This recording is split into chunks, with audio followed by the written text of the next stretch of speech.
की ओर से आयोजित सम्मेलन सह संथाली भाषा दिवस को मनाने के लिए एकत्रित हुए हैं।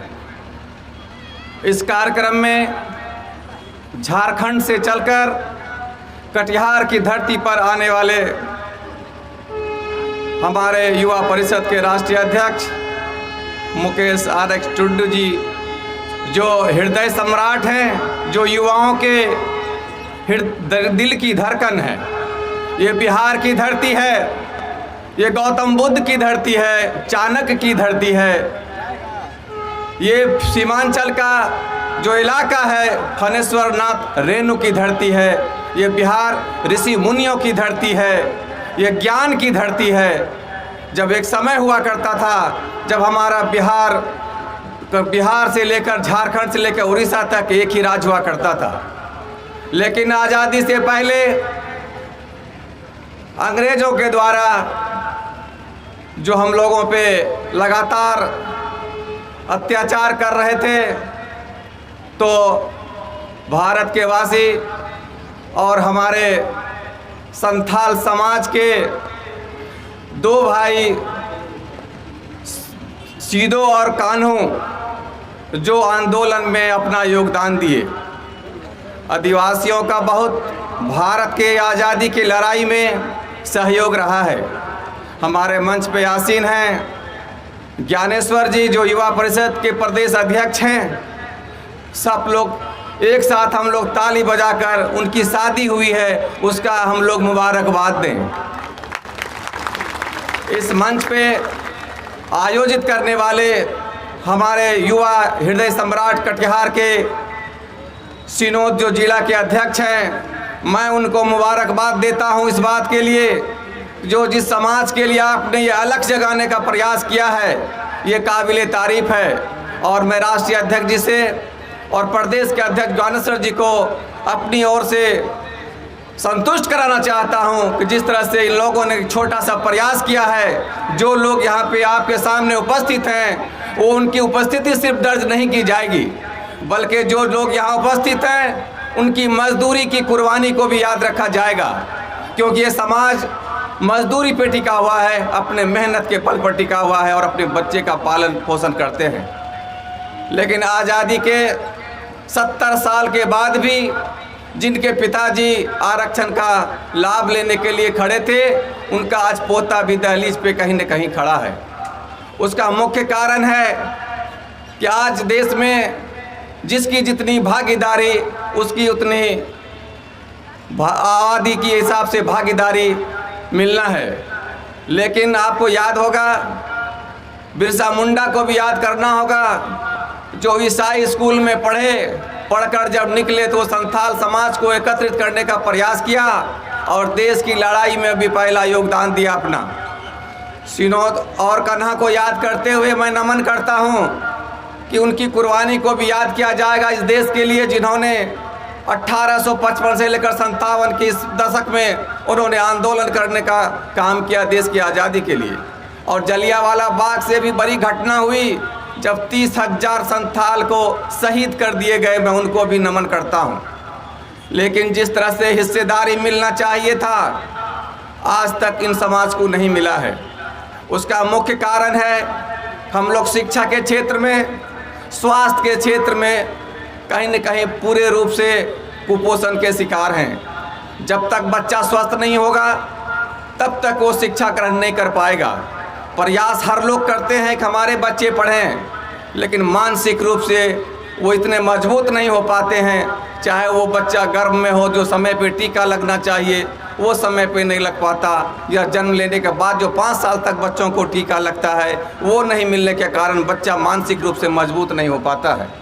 हम लोग लड़ते हैं भूख से, भूख को मिटाने के लिए संघर्ष करते हैं, जिस कारण से अपने बच्चों पे पूरा समय नहीं दे पाते हैं कि इसको मुझे स्कूल भी पहुंचाना है।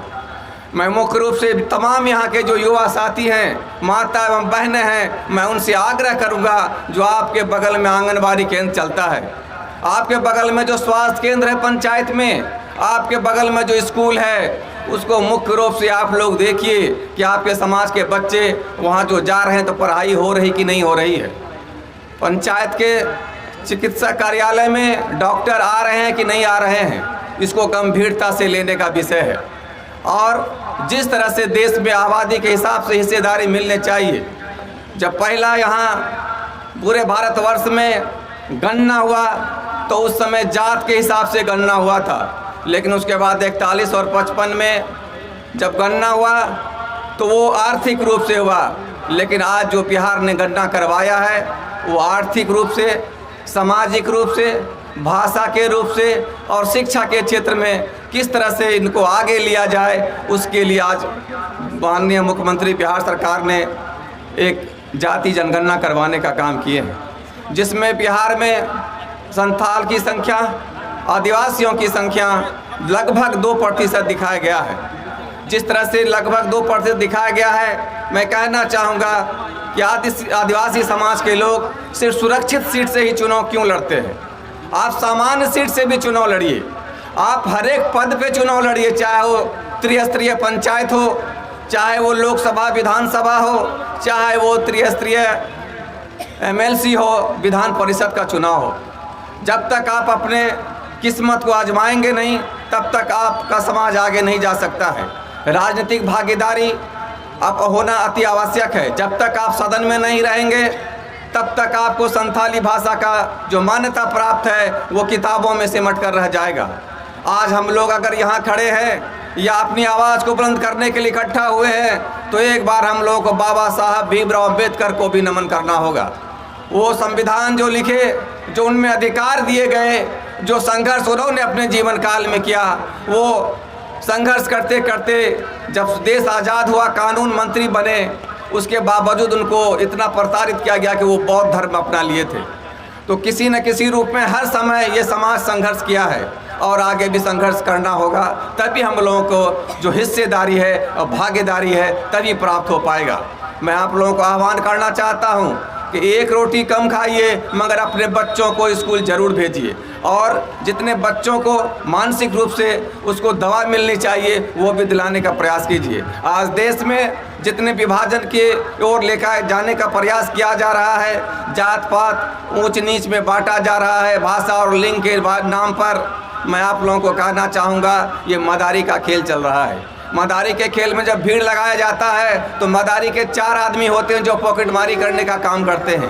वो खेल दिखाना लोगों को लगता है कि वक्त हमारा पास हो जाएगा, खासकर वोशट के पास लगता है, लेकिन मदारी के खेल में वो मदारी खेल दिखाता है और पॉकेटमारी आराम से होता है और पता भी नहीं चलता है। वही अभी देश में चल रहा पॉकेटमारी, ये मदारी का खेल है, वो लगातार चल रहा है। मैं आप लोगों को कहना चाहूँगा, जब तक आपके बच्चे सदन में, आपके बच्चे स्कूल में जब तक आगे बढ़कर नहीं आएंगे, जब तक आप शिक्षा के क्षेत्र में आगे नहीं आएंगे, बिहार में 524 ब्लॉक है।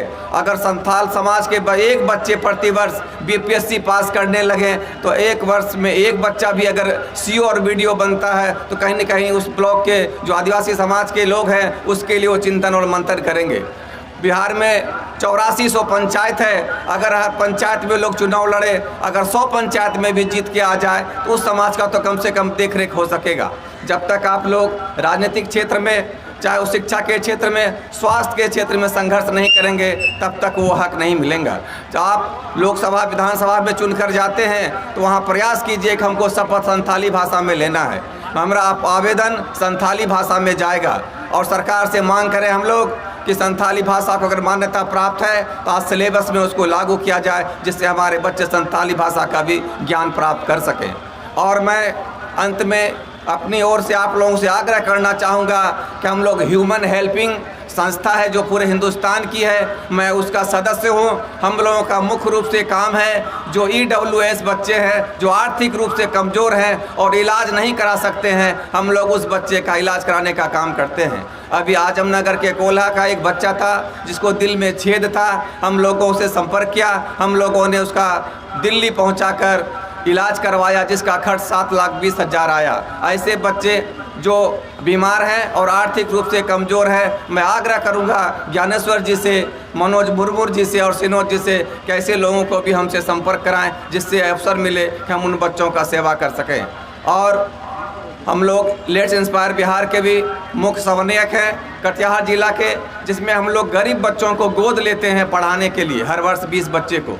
कटिहार जिला से एक बच्चा मात्र कोरहा से जा पाया है, जो बीपीएससी का कोचिंग कर रहा है पटना में।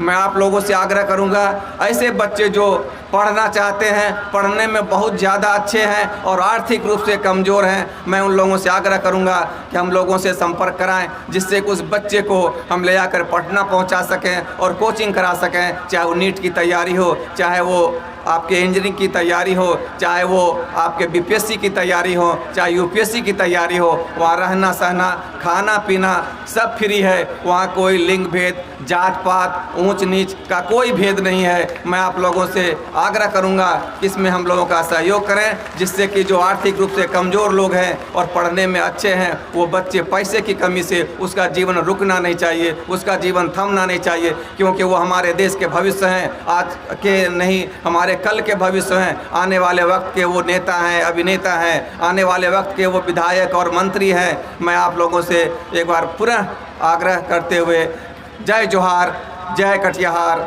आप कटिहार की धरती पे आए। राष्ट्रीय अध्यक्ष जी से मैं आग्रह करूंगा कि आप बार बार जितने भी महापुरुष हैं संथाल समाज के, चाहे वो बिरसा मुंडा की जयंती हो, चाहे वो तिलका मांझी की जयंती हो, चाहे वो सीधो और कान्हे की जयंती हो, उसका अवसर पे आप लोग इनको ज़्यादा प्रचारित करने का प्रयास करें, जिससे कि लोग जाने और उसे सीखने का प्रयास करें, उनकी जीवनी को पढ़ने का प्रयास करें। इन्हीं आग्रह के साथ, इन्हीं निवेदन के साथ आप लोगों का अभिवादन करते हुए, स्वागत करते हुए आप लोगों ने मुझे यहाँ बुलाया, उसके लिए मैं इस परिषद को, सभी लोगों को दिल की गहराइयों से आभार प्रकट करता हूँ। बहुत बहुत धन्यवाद। उनकी आवाज़ मिली, लोकसभा से लेकर राज्यसभा तक वो लोग अपने आवाज़ के लिए लड़े और उनकी भाषा को मान्यता प्राप्त हुई।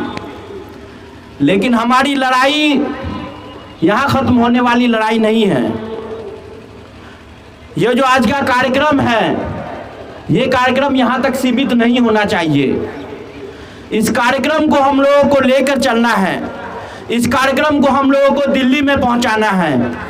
इस कार्यक्रम को हम लोगों को पटना में पहुँचाना है और पहुँचाना है अपनी आवाज़ को दिल्ली में बैठे सरकार पर और पटना में बैठी सरकार पर, और हक मांगना है अपने लिए, आपके लिए, अपने आने वाले भविष्य के लिए। हमें लड़ाई लड़नी है। हमारी लड़ाई किसी पार्टी से नहीं है, हमारी लड़ाई किसी समाज से नहीं है, हमारी लड़ाई किसी अग्रणी समाज से, किसी अपर कास्ट से नहीं है। हमारी जो लड़ाई है वो लड़ाई नहीं है, बल्कि वो हमारा हक है जो हमें पिछले 50 सालों में नहीं मिला। और हमारा हक ये है कि इतने सालों बाद भी, देश आज़ाद होने के आज भी, जब हम किसी भी संस्थान में जाते हैं, हम एसपी ऑफिस जाते हैं, हम किसी भी कलेक्ट्रेट में जाते हैं, हम लोकसभा में जाते हैं, हम विधानसभा में जाते हैं, या हम किसी भी सरकारी संस्थान में जाते हैं, तो वहाँ हमारे आदिवासी समाज के लोग किसी भी अपर लेवल पे नहीं बैठ के रहते हैं। तो आखिर क्या वजह है जो इतना गुण होने के बावजूद भी, इतने सारी सुविधा होने के बावजूद भी, इतने सारे जो भी हो सकता है किसी भी समाज में, वो होने के बावजूद भी हमारे समाज के लोगों को उस कुर्सी पर बैठने नहीं दिया जाता है। आज भी हमारे समाज के लोगों को, हमारे आदिवासी समाज के लोगों को, हमारे संथाली भाइयों को हीन भावना से देखा जाता है।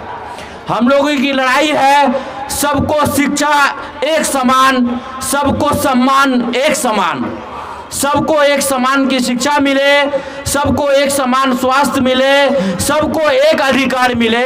इसी चीज़ के लिए हम लोग की लड़ाई है। हमारा जो नारा है, सबको शिक्षा एक समान वरना होगी नींद हराम। इसी के लिए हम लोग आज यहाँ संगठित हुए हैं और इस लड़ाई को हम लोगों को मिलकर लड़ना है। और हमारा जो नारा है कि एक तीर एक समाज, आदिवासी एक समाज, इस आवाज़ को, इस नारे को दिल्ली के लाल किला तक पहुँचाना है। इन्हीं बात से हम अपनी बात को ख़त्म करना चाहेंगे और एक बार फिर से आप सभी को अपना जय भीम और हुल जोहार पेश करते हैं। धन्यवाद।